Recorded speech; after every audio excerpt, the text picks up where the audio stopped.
This is my judgment. Uganda is a constitutional democratic country which evolved from a British protectorate declared in 1894. On Tuesday, 9th October 1962, the country attained its independence from the British and became a sovereign state. Its independence constitution became the supreme law of the land.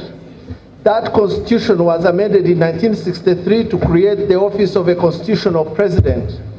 In April 1966, the constitution was suspended and later abolished. It was replaced with an interim constitution in May of that year. The interim constitution paved the way for the 1967 Republican Constitution on the 8th of September 1967. The 1967 Constitution remained in force until 8th October 1995, when the presidential election held since 1996 and has each time emerged victorious. Since the reintroduction of multi-party politics in Uganda in 2005, the National Resistance Movement Party, with President Museveni at its helm, has consistently won the majority seats in parliament sufficient to garner a two-thirds majority vote. Article 102B of the Constitution provides that a person is not qualified for election as president unless that person is B, not less than 35 years and not more than 75 years of age. Born in 1944, President Museveni would not have been qualified for election as president under the Constitution as it stood in 2017, as he would have attained the age of 75 years in 2019, the next general election being due in 2021. With this brief background, which I shall expound on later in this judgment, a member of parliament, Mr. Raphael Magezi, I will use Mr. Following the format in the Hansard and not honorable. Mr. Raphael Magezi, on the 3rd of October 2017, brought on the floor of parliament a motion to present a private member's bill, herein referred to as the impugned bill, to amend Article 102B of the Constitution to remove the 75 years presidential age limit. Apparently, this was intended to enable the president seek another term in office in the next general elections, should he desire to do so. In the same bill, Mr. Magezi also sought to have a constitutional amendment so as to incorporate therein the recommendations by the Supreme Court in Amama Mbabazi versus Yoweri Museveni and others, presidential election petition number 1 of 2016. As expected, the members of the opposition parties in parliament, some independent members and a few ruling party members strongly opposed the move to have the constitution amended.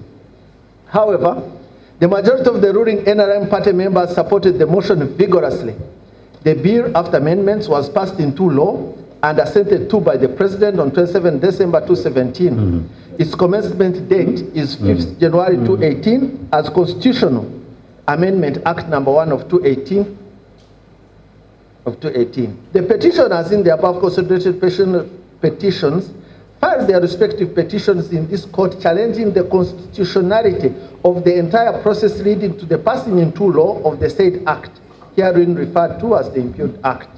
They also challenged the constitutionality of the act itself. So I go through the petitions. So I do that. I have found it imperative to set out a historical background of the Constitution of Uganda, to give light to the reasoning behind the determination of the issues in accordance with the principles of constitutional interpretation set out above. Historical and constitutional background. Uganda has had a checkered constitutional history. On the 22nd of March 1894, the British government formally annexed Uganda and declared it to be a protectorate. By this declaration, Uganda came within the ambit of the Africa Order in Council of 1889, which authorized. that as from the 9th of October, the territories comprised in the Uganda Protectorate will together form part of Her Majesty's Dominion with the name Uganda, and henceforth Her Majesty's government will have no responsibility for the government of Uganda, and no act of the end. Then he issued legal notice number 1, again suspending Article 4 of the Constitution and Article 5 under that legal notice. Following the assumption of the National Resistance Movement, the government expanded the National Legislative Council in 1989. It extended their term was extended to allow a constitutional making process to begin. The government then proposed a new constitution to be enacted, one that would embody the views and aspirations of the people of Uganda. In this regard, a constitutional commission was established in 1988. It was headed by Benjamin Ndoki, a judge of the Supreme Court and a prominent jurist. It was called the Ndoki Commission. The terms of reference was to develop a constitution based on consensus, to ensure the widest possible popular consultations ought to educate the people about the Constitution and constitutionalism, enlist views of all the people, reconcile opposing positions with the view of developing a consensus, and ensure that the people generally both understood the constitutional issues and were committed to the views they submitted to the Commission. The Commission, for a period of 4 years, 1988 to 1992, traversed Uganda and sought the views of the people who were able to give them. The individuals, groups, and political parties, academicians, and people of all walks of life. It produced a report on 31st December 1992, which is annexed to petition number 3 of Uganda Law Society versus Attorney General. I have no intention of reproducing that report here. It is 800 pages long. I will endeavor to reproduce excerpts therefrom as far as they are relevant to the issues before me. As way of introduction, the report at page 55 and 56 states thus. I'll just read a few relevant parts. Above all, the concrete implementation of the principle of participatory democracy, which has given a powerful voice and active participation to the hitherto voiceless and oppressed sections of our society, it seems by most people as a tremendous opportunity and the new vision for the reconstruction of Uganda. It goes on. Lessons from history, both remote and recent, are the sure guide to the present and the future of our nation. All chapters in the report give summary historical insights to the topic treated. The aim is to recapture the lessons from our past. It is only such an approach that can assist us to avoid the mistakes and pitfalls which have hindered our unity and development, while identifying the values which have, despite problems, brought us where we are today as a nation. So I reproduce the observations of the people. There is concern that the legislature has often been not been the representative of the people. During much of the time since independence, appointed, usually self-appointed individuals of all bodies have taken over the powers of the legislature. Even when there has been elected legislature, bodies and the principle of elected representative has been watered down through additional numerous appointed members. Poor quality.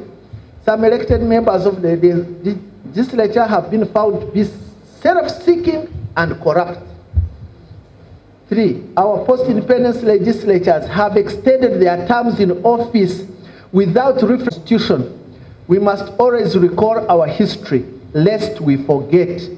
Indeed, lest we forget our people who shed blood in battle, who were killed and starved during the colonial wars, those who were killed in battles, those who were killed at Mengo, at Nakulabye, those who were deported from their homes to distant places, those who were killed during the regimes of Amin and Obote, those who lost their lives during the time to overthrow Amin. We must remember our history. The history of the people of Uganda is what we are recalling in the preamble in this constitution. That is why the preamble refers, when it calls us to recognize our struggles against the forces of tyranny, oppression, and exploitation. In this constitution, unlike any other, the people are sovereign and affirm their sovereignty and their inalienable right to determine the form of government they want through their constitution. In this regard, the constitution itself is not supreme. It simply embodies the supremacy of the people who, through an armed struggle, captured power from tyrants and dictators and vested it in themselves and set their will in the Constitution. They are the ones who gave Parliament the power to make laws, the judiciary to adjudicate on cases, the executive to pass and implement policies. The Constitution did not make the people. They made it themselves. Each and every provision of the Constitution of this country ought, by necessity, to be understood, interpreted with the knowledge of our history and the spirit set out in its preamble, the national objectives and directives of state policy as enshrined therein.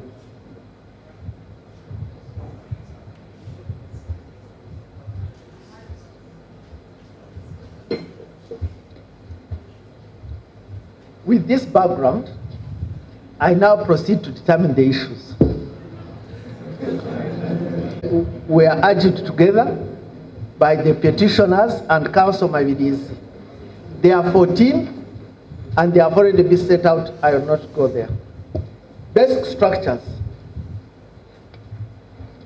Whether the extension of the term of Parliament and local council to 5 years from 5 to 7 is unconstitutional.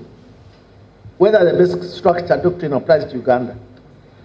The petitioners contend, firstly, that the procedures adopted by Parliament amending the Constitution was unconstitutional itself. Secondly, that the Parliament has no power to extend its term and that of local council, as in doing so it would destroy the basic structure. I will deal with the latter argument first, as it has the capacity of disposing the former. I will reproduce Articles 1 and 2 of the Constitution. It was submitted by Mr. Wandelo Gallo that the Constitution provided that they would be members for life upon death. Their parliamentary seats would be inherited by their children. They cannot do so. They cannot do so because the Constitution put this court in place to stop them. This court shall not stand by and let our country's democracy and hard-won values set out in the Constitution wither on the vine. That will not happen on our watch. Members of Parliament have no power on their own to legislate. The power to legislate belongs to the people of Uganda. Every 5 years, they delegate it to some amongst themselves under Article 1. This power, therefore, delegated as it is very limited in both time and scope. Clearly, the notion that Parliament has unlimited power to amend the Constitution does not appeal to me in the least. The notion that every article of the Constitution can be amended has no legal basis in our history and jurisprudence. It must be rejected, and I hereby reject it. I would, on that basis alone, answer issues 1, 2, 3, 4 in the affirmative. Be that as it may, I need to consider 2, 6, 8, and 10, issue of public participation. I did find that there was no public participation whatsoever.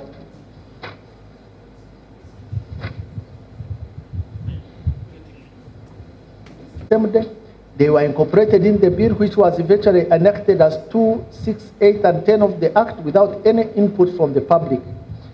The public participation alluded to by the respondent in their affidavits in support to the answer to the petition had nothing to do with those sections, because at the time the consultation took place, those sections had not yet become part of the bill. There was no question that those sections were introduced. Extending the term of Parliament 5 years were passed on the same day. No consultation was possible or had been done by members of Parliament. My reading of the answer suggests to me that the majority of the members were unaware of the amendments introduced by Tusime. Even fewer understood them.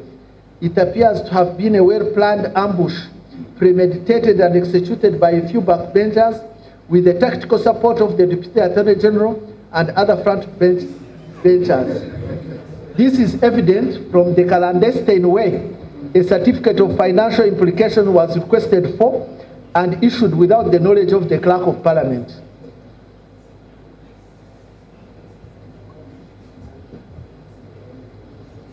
They were brought up the floor of Parliament to appear as if they were a result of a debate, whereas not.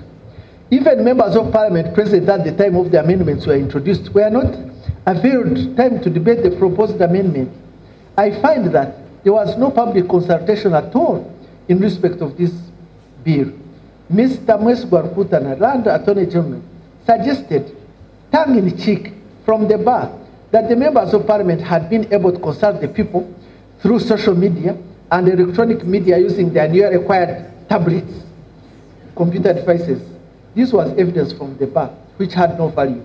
This statement just helps to confirm the level of unseriousness and cynicism members of parliament and executive attached to the constitutional duty to consult Ugandans upon whom the supreme authority vests in this constitution. The question I must determine is whether a lack of public participation vitiates the process, and I have said that it does. Whether financial matters in this, Article 93, whether it was complied with.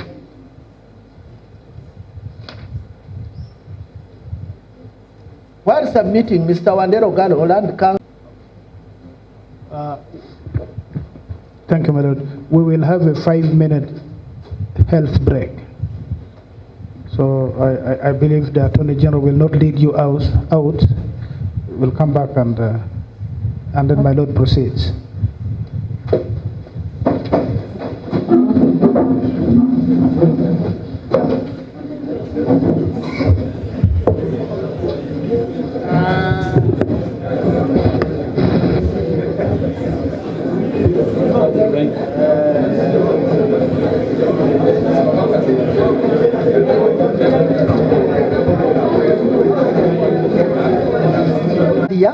To start serious parliamentary business.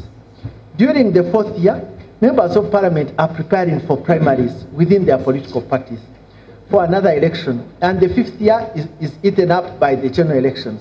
This means parliament has only 1 year to engage in serious parliamentary business. This justification for extension of term of parliament has absolutely nothing to do with the will and aspirations of the people of Uganda. It is blatantly in self-interest of the members of parliament, and as I have already stated, it is irrational. The people of Uganda did not elect members of parliament for them to go and learn parliamentary rules and procedures for 2 years.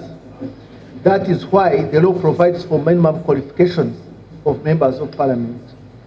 Mr. Tsime appears to suggest that members of parliament are either unknowledgeable or unqualified.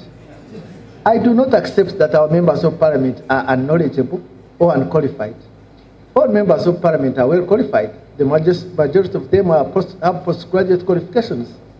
It would not be an exaggeration to state that parliament has a concentration of the best brains. There is no absurdity in supposing that parliament passed legislation. There is no absurdity in supposing that had parliament passed legislation tightening qualification of its members, the constitution would have, in this respect, been left intact and the ends of justice would have been met. I am unable to find any reasonable justification as to why members of parliament would amend the constitution to grant themselves 2 more years on top of their current 5 simply to get acclimatized in parliamentary procedure, conduct, and business. Having done so, for the Honorable the Deputy Attorney General to simply insist that the amendment was a reflection of the will of the people whom the members of parliament had contacted using iPads.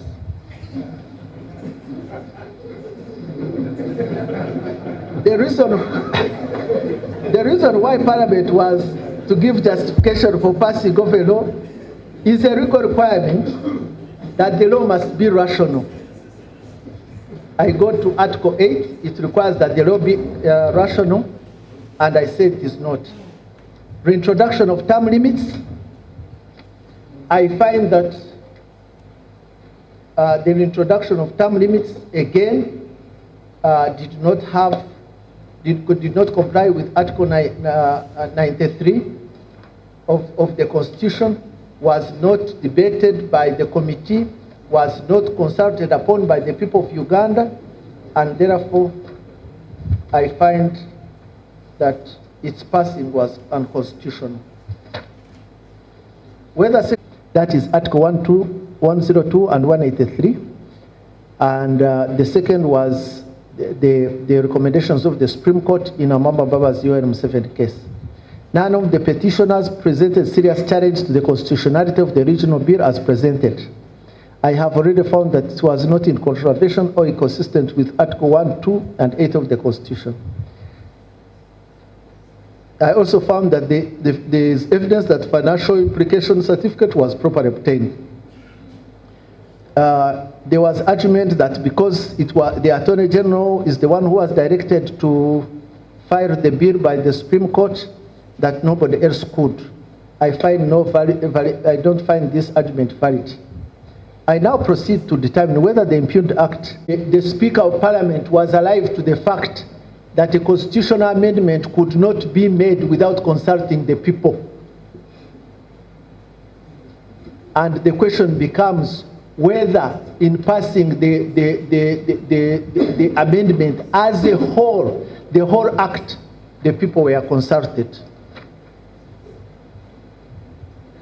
I find that on Wednesday, 27 September, Raphael Magezi presented a bill. On Wednesday, 20th December, that bill was passed into law.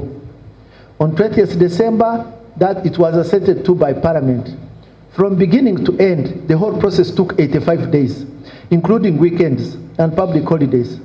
The bill was before Parliament on the following days: 27th September, 3rd October, 18th December, 19th December, and 20th. A total of 5 days. The bill was read out for the first time on 3rd October. It was then referred to a Committee of Legal and Parliamentary Affairs.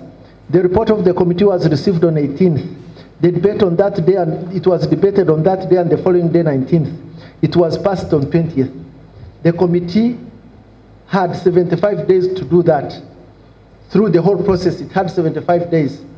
Maybe if you remove the days which it was to sit down, consider and write, you could leave about 15 days and remain with 60. I do not consider 2 months to be sufficient time for Parliament to seek views of Uganda, taking into account the following facts. In 2016, there were 15,277,198 registered voters. Okay. There were 290 constituencies. There were 112 districts. There were 1,403 counties. There were 7,431 parishes. There were 57,842 villages.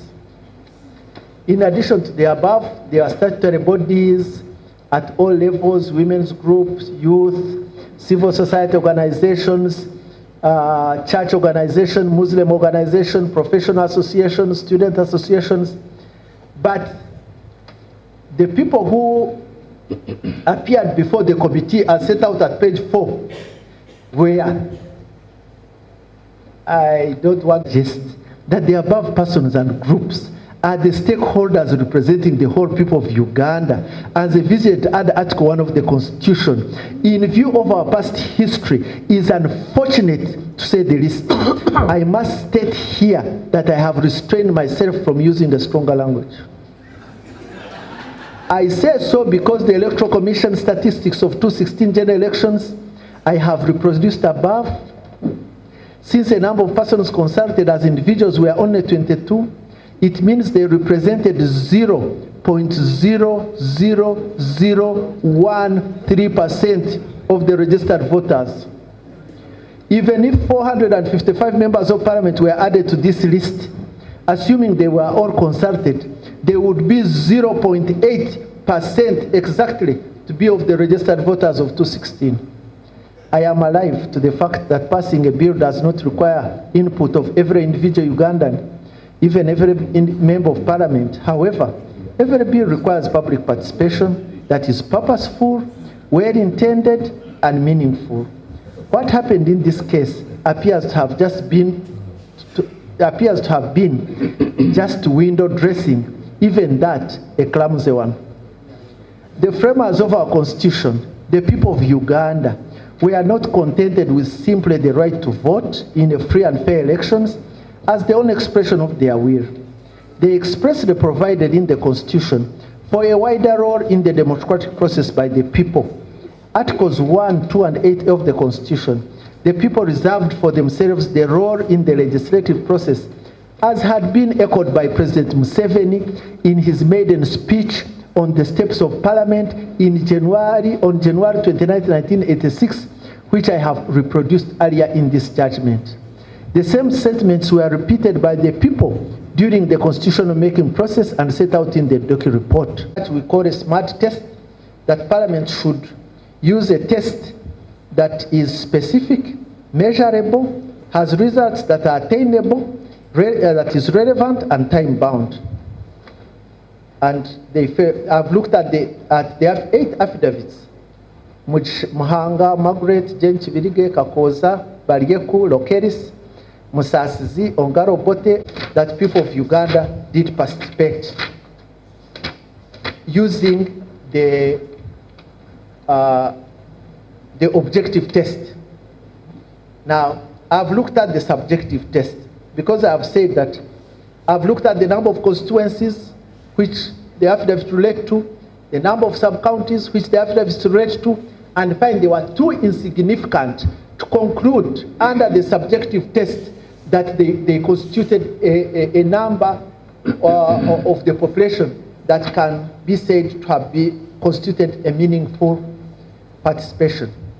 I then took on the objective test and said, an ordinary Ugandan on the street, if he looked at these facts, would he agree? Would he come to the conclusion that the Parliament, before passing this act, the whole of it,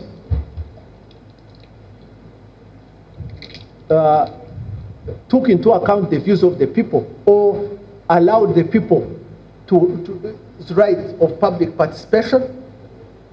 I have looked at Lord Diplock's dictum of a reasonable man, and I've said whether a reasonable man in Uganda would say that that was so. I have tried to define a reasonable man and say the reasonable man in Uganda is one who has a national identity card, a mobile phone, listens regularly to radio, attends LC meetings, has a job or attends to his garden or business, rides on a boda to town, and takes his children to school. And I ask myself, an ordinary Ugandan of this nature, can he positively state that there was reasonable and adequate participation in the legislative process that resulted into the enactment of the Impugned Act? And I answered it in the negative. And on that account alone, I find that Parliament failed to encourage and empower, facilitate public in participation of all citizens in the process of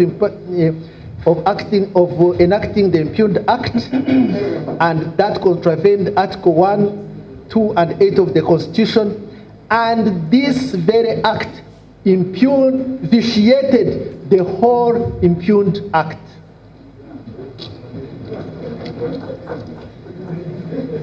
Please behave yourself. This is Mr. Mabili. Just a moment, my lord. Whether police and the army. My lord, just a moment. There's a code of behavior which we all know. You can laugh inside yourself.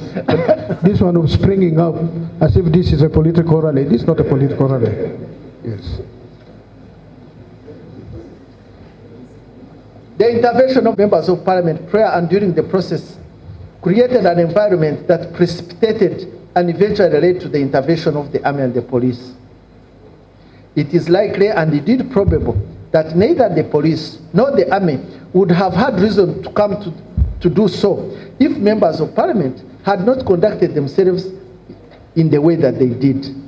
However, in view of our history, the hasty intervention of the army was uncalled for. There was no evidence whatsoever that whatsoever requiring its intervention, as the police force of Uganda is equipped and professional enough to evict unarmed people from a building that is not even on fire. Our history requires that the army be kept out of partisan politics. During the constitutional making process, the people expressed the view that the army must be kept out of politics. I have already reproduced the excerpt of Godoki's report in this aspect. The police is subject to the law. The petitioners have set out the affidavits wide-ranging allegations against the police, degrading treatment of citizens by both Roman citizen 2,000 years ago could not be subjected to a cruel and humiliating punishment. I set out the story of St. Paul when he was about to be flogged and put in chains, but when they realized that he was a Roman citizen, the magistrate and the army commanders panicked because a Roman citizen could not be put in chains.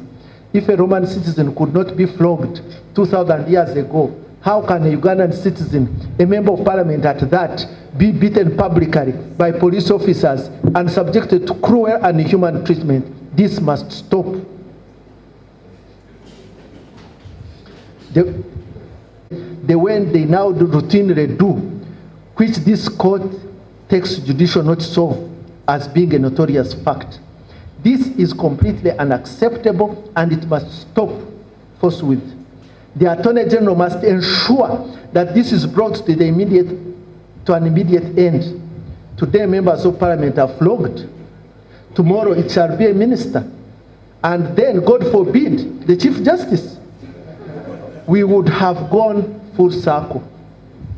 If that action of the police and army in forcefully evicting members of parliament from chambers and arresting them after manhandling them, I find that the action of the police and the army in forcefully evicting members of parliament from chambers and arresting them and manhandling them violated the Constitution. In my considered view, the Speaker of Parliament should have simply adjourned the House to the next day. Then the Sergeant at Arms would have denied entry to the members who had been suspended. Members of Parliament who were injured and manhandled or otherwise mistreated are at liberty to seek redress in an appropriate court of law. Having said that, the question is whether the intervention of police and army in Parliament had the effect of vitiating the entire process. I have gone through this.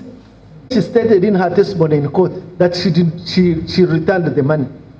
All she did was to write a check, which was never cashed. She knew very well at the time she came to court to testify that the money never left her account. She did not appear to be a truthful witness. I can safely conclude that since members of parliament were given money and they accepted it, they were free to consult the people. All in all, no sufficient evidence was provided to prove that members of parliament were prevented from consulting the people. Before I leave this issue, I'm constrained to comment on the 29 million. I must state that that money must be accounted for by the Parliament's accounting officer in respect of members of Parliament with constituencies. In respect of members of Parliament without constituencies, they must refund this money or it should be recovered from them through a process established by law. Having stated that, I must reiterate what my brothers have stated, that the police had no powers to issue directives stopping members of Parliament and specifically members of the opposition in Parliament from consulting the people of Uganda. The police officer who issued that directive ought to be brought to account by relevant authorities. This is a free and democratic society. It is not a police state. The Public Order and Management Act must be implemented subject to the Constitution. The act of the police issuing a letter violated Articles 1, 2, 23, and 29 of the Constitution. Whether the consultation were marred by restrictions, I find that they were not, but I say that the police directive was issued in complete and total disregard of the Constitution. The police appears to have acted and continues to act as if this country has no constitution. They assume quite wrongly that a police officer, being a police officer puts one above the law. The police has no power to curtail liberty of Ugandans except as provided for under the Constitution. The police message does not mention under what law it was issued and how it was to be implemented. It criminalizes intent. It goes against every letter and spirit of this Constitution. It takes us back to the dark days of the past, which I have attempted to set out earlier in this judgment. By directing the police to stop intimidating persons perceived to be supporting the removal of the age limit, Without issuing a similar directive in favor of those who were supporting the age limit removal, the police acted in a partisan manner. In the process, it also criminalized an otherwise legitimate political issue. By criminalizing a section of society, in this case, the people who did not support the removal of age limit, the police pursued an extremely dangerous path. This kind of trend is what our constitution was put in place to stop. The police directive violated the promise of freedom and liberty the president gave to the people of Uganda in 1986 at the steps of parliament when NRA took power. Throughout the early colonial period, perhaps up to 1955, the colonial policy of discrimination and criminalization affected all the people of Bunyoro. Many had to change their names, dropping Bunyoro names and adopting Chiganda ones. More than 3/4 of the population of Bunyoro was killed or starved during the Kabarega Wars, leaving empty land that was turned into national parks and game reserves by the colonial government. There was also discrimination and marginalization of Catholics during the colonial period. From 1966 to 71, there was widespread criminalization of Baganda and the members of the opposition Democratic Party and Kabaka Yeka. From 1971 to 78, and Act 1 of 2018 is unconstitutional and therefore null and void. All its provisions ought to be expunged from the Constitution of Uganda. 2, the petitioner shall be paid costs as directed by the Chief Justice, Deputy Chief Justice. Recommendations. Before I take leave of this matter, I would like to make the following recommendations. That in view of the fact that there are pending a number of parliamentary motions seeking to introduce private members' bills, proposing a number of constitutional amendments, and in view of the observations of the Committee on Legal and Parliamentary Affairs, a number of stakeholders had recommended that the Constitution should be amended after establishment of a Constitutional Review Commission. Further, in view of the recommendations of the Supreme Court in Amama Babas versus YKM 7, there is urgent need for the Attorney General to bring before Parliament a proposal to constitute a Constitutional Review Commission under the Commission of Inquiry Act, detailing therein terms of reference for amendment of the Constitution. That commission be tasked with the duty of seeking views of the people of Uganda in a period of not less than 6 months on all proposed amendments and make proposals to Parliament. 2, a similar commission of inquiry be set up to investigate, determine, and make recommendations regarding the apparent brutality of the police against the citizens of this country with the view of seeking a remedy to this mischief. 3, government provides funds for this purpose. 4, the Attorney General issues within a period of 6 months from date hereof guidelines to police in the implementation of the Public Order and Management Act, and a copy thereof be submitted to this court. 5, the Auditor General carries out a forensic audit of the accounts of the 10th Parliament, and the resultant copy be submitted to this court and the Minister of Justice and Constitutional Affairs. I so recommend, and I thank you. Thank you, my lord. We will now hear Lord Justice Remy Kasule deliver his judgment.